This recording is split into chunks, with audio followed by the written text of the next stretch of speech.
Ako po si KJ Priolo, ang DTF operator ng SMCDO.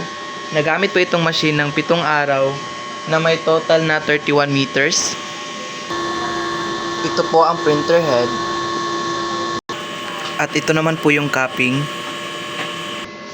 I-head clean po natin at antayin itong matapos.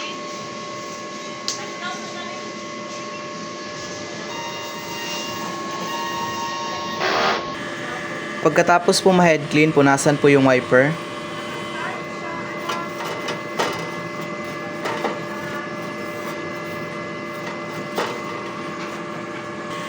Then pagkatapos po, check nozzle po tayo.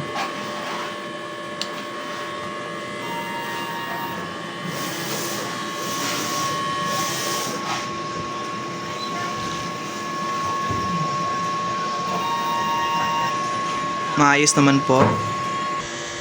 Yung ink level naman po ay tama lang.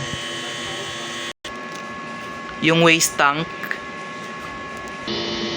Tapos yung ground wire po.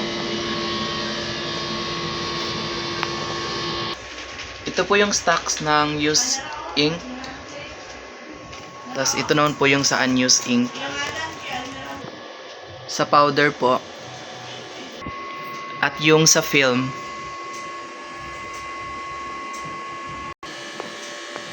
Ito naman po yung records ng mga nagamit na ink sa white, sa magenta, yellow, sa black, at sa cyan. Ito naman sa powder, at saka yung sa film. Ito po yung daily output namin.